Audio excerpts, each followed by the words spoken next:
بسم اللہ الرحمن الرحیم نحمدہ ونصلی علی رسولہ الکریم اما بعد۔ تعارف سورہ حدید۔ اس سورت کا نام سورہ حدید ہے۔ حدید کا معنی ہے لوہا۔ لفظ حدید کا تذکرہ اس سورت کی 25ویں آیت میں ہے۔ یہ مدنی سورت ہے۔ قرآن پاک کی تلاوت کی ترتیب میں اس کا شمار 57 ہے۔ اس سے پہلے 56 صورتیں موجود ہیں، اور نزول کی ترتیب میں اس کا شمار 94 ہے۔ اس سے پہلے 93 صورتیں نازل ہو چکی تھیں۔ یہ سورت فتح مکہ کے بعد نازل ہوئی تھی۔ حضرات مفسرین کرام نے لکھا ہے کہ پودا جب بالکل چھوٹا سا ہوتا ہے، ننھا سا، تو اس وقت اسے خوب پانی کی ضرورت ہوتی ہے۔ جب وہ بڑا تناور درخت ہو جاتا ہے، پھر اسے پانی نہ بھی لگے تو اس کا کام چلتا ہے۔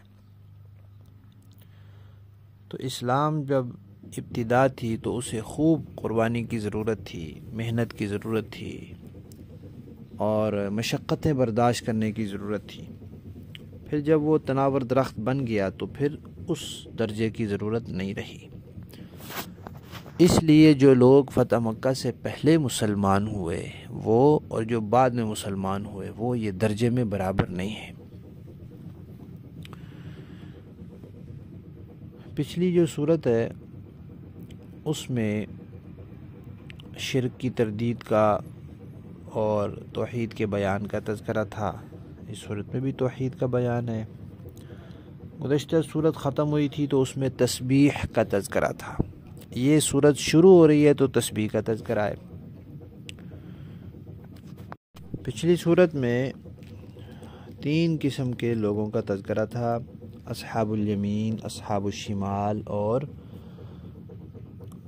مقربین۔ تو جو لوگ مقربین ہیں اور اصحاب الیمین ہیں، ان کی یہ قسمیں کیوں ہیں؟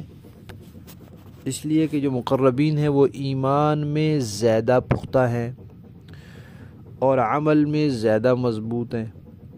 تو اب آگے احکام کا تذکرہ آ رہا ہے کہ ان میں زیادہ مضبوط ہونا چاہیے تاکہ درجے بلند ہوں اور انسان مقربین تک پہنچے، مقربین میں شامل ہو۔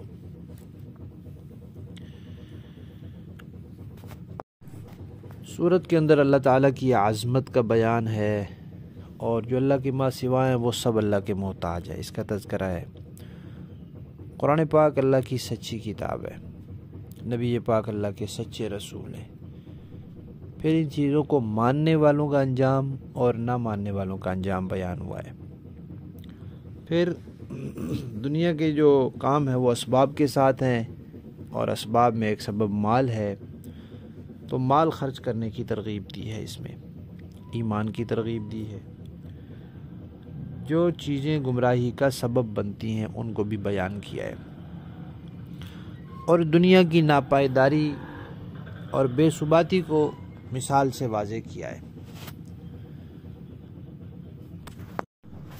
اسی طرح اس صورت میں حضرت نوح علیہ السلام، حضرت ابراہیم علیہ السلام کے خاندان کے کچھ فضائل آئے ہیں، موسیٰ علیہ السلام کے فضائل آئے ہیں۔ مال کے بارے میں اس صورت میں یہ بتایا ہے کہ دیکھو، یہ مال، اس کے حقیقی مالک اللہ ہیں، اور اللہ نے ایمان والوں سے ان کی جان اور ان کی مال کو خرید لیا ہے جنت کے بدلے۔ تو ایمان والے کو بس جنت ملنی ہے۔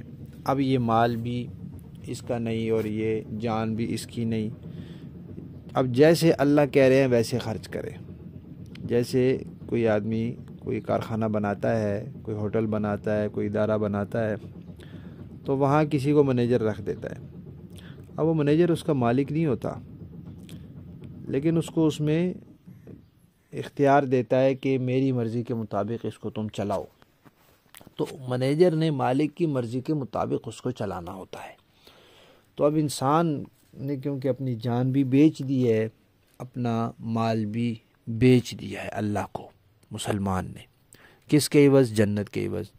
تو اب یہ جو کچھ بھی کرے اپنی جان کے ساتھ، اپنے مال کے ساتھ، وہ اللہ کی مرضی سے کرے، اللہ کی مرضی کے مطابق کرے۔ تو یہ گویا کہ اس میں اب اللہ کا جانشین ہے، یہ چیزیں اللہ کی ہیں اور یہ ان کو خرچ کرنے میں، صرف کرنے میں، استعمال کرنے میں اللہ کا جانشین ہے۔ اور اسی طرح یہ مال جو اس کے پاس آیا ہے اس سے پہلے کسی اور کے پاس تھا۔ آج جو سونا ہمارے پاس ہے، کچھ تو ہے جو ابھی نکل رہا ہے زمین سے، کانوں سے، کچھ عرصہ پہلے نکلا، اور کوئی سونا ایسے ہے صدیوں سے چلا آ رہا ہے، ہزاروں سال سے چلا آ رہا ہے۔ تو جن کے پاس تھا وہ چلے گئے دنیا سے، لیکن سونا یہی ہے۔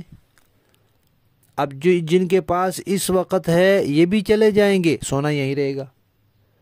تو یہ مال تم سے پہلے کسی اور کے پاس تھا۔ اب جو جائیدادیں ہیں دنیا میں، مکانات ہیں، محلات ہیں، یہ پہلے کسی اور کے پاس تھے، اب وہ چلے گئے، لیکن یہ محلات، یہ جائیدادیں، یہ زمینیں یہی ہیں۔ اب جن کے پاس ہیں یہ بھی چلے جائیں گے، یہ زمینیں اور جائیدادیں، یہ محلات پھر بھی یہی ہوں گے۔ تو تم اس مال میں اپنے سے پہلے ہو کے جانشین ہو، اور تم چلے جاؤ گے، تمہارے بعد والے تمہارے جانشین ہوں گے۔ یہ مال یا تو تم نے خرید کے لیا ہے، یا تمہیں ہدیہ ملا ہے، یا تمہیں وراثت میں ملا ہے، جیسے بھی ملا ہے، کسی اور کے پاس تھا، اب تمہارے پاس آیا اور تمہارے پاس نہیں رہے گا، نہ تمہارے ساتھ قبر میں جائے گا، یہ یہیں رہ جائے گا۔ لہذا اس کو اچھی جگہ خرچ کرو، اور سب سے اچھی جگہ کیا ہے؟ اللہ کے حکم کے مطابق اللہ کی راہ میں خرچ کرو۔ اور جب اللہ کی راہ میں خرچ کرو گے تو پھر اللہ اس کا اجر و ثواب کئی گنا بڑھا کر تمہیں لوٹائے گا، اور اس کا تمہیں فائدہ ہوگا۔ یہ بھی بتایا کہ قیامت کے دن جو ایمان والے ہوں گے ان کو ایمان کے بقدر ایمان کا نور، جتنا ایمان ہے اتنا ایمان کا نور ہوگا، وہ حاصل ہوگا۔ اور جو کافر ہے اور اسی طرح جو منافق ہیں، ان کا کیونکہ ایمان نہیں ہے تو ان کے پاس ایمان کا نور بھی نہیں ہوگا، وہ اس سے محروم ہوں گے۔ اور ایک بات اس میں یہ بھی بتائی کہ دیکھو دنیا میں جو تمہیں خوشی آتی ہے یا جو پریشانی آتی ہے یا جو بھی حالت ہوتی ہے، وہ یا تو تمہارے اعمال کی وجہ سے ہوتی ہے یا پھر اللہ تعالیٰ کی طرف سے تمہارے لیے آزمائش ہوتی ہے۔ تو اگر کوئی پریشانی کی حالت آ جائے تو اپنے اعمال پر غور کرو، نظر ثانی کرو، اور اگر قابل اصلاح ہے تو اصلاح کر لو، ورنہ پھر اللہ تعالیٰ کی طرف سے آزمائش سمجھو کہ اللہ تعالیٰ نے تمہارے لیے یہی مقرر کر رکھا تھا، وہ خوشی سے اس کو گزار دو، اس میں پریشان ہو کر نہ بیٹھ جاؤ، وہ مایوس مت ہو جاؤ۔ اور کوئی خوشی کی حالت آ جائے تو تمہاری کسی نیکی کی وجہ سے اللہ نے تمہیں خوشی دے دی، یا اللہ نے آزمائش کے طور پہ دے دی، تو اس میں اترانے نہ لگ جاؤ، فخر نہ کرنے لگ جاؤ، یہ نہ ہو کہ جو خوشی آئی ہے وہ بھی ہاتھ سے چلی جائے۔ اور اہل ایمان کو اللہ تعالیٰ نے، اہل کتاب کو اس صورت میں اللہ تعالیٰ نے یہ فرمایا ہے کہ اگر وہ ایمان لے آئیں تو ان کے گناہ معاف ہوں گے جیسے باقی کافروں کے ہوں گے، لیکن ان کو دو اجر ملے گا۔ ایک تو پچھلے نبی کی نبوت پر ایمان لانے کا اور ان کے دین پر چلنے کا، اور ایک نبی پاک صلی اللہ علیہ وسلم کی نبوت پر ایمان لانے اور ان کے دین پر چلنے کا۔ یہ سورت شروع ہو رہی ہے سبح للہ سے۔ قرآن کریم میں 5 صورتیں ہیں جو سبح للہ یا یسبح للہ سے شروع ہوتی ہیں، ان کو مسبحات کہا گیا ہے۔ نبی پاک صلی اللہ علیہ وسلم کے بارے میں آتا ہے کہ آپ رات کو سونے سے پہلے مسبحات کی تلاوت فرمایا کرتے تھے۔ اور ایک حدیث شریف میں ہے کہ سورہ حدید کی ایک آیت 1000 آیتوں سے افضل ہے، اور مفسرین کرام نے لکھا ہے کہ وہ آیت ہے، اس کی آیت نمبر 3 ہے، هو الاول والآخر والظاہر والباطن وهو بكل شيء علیم۔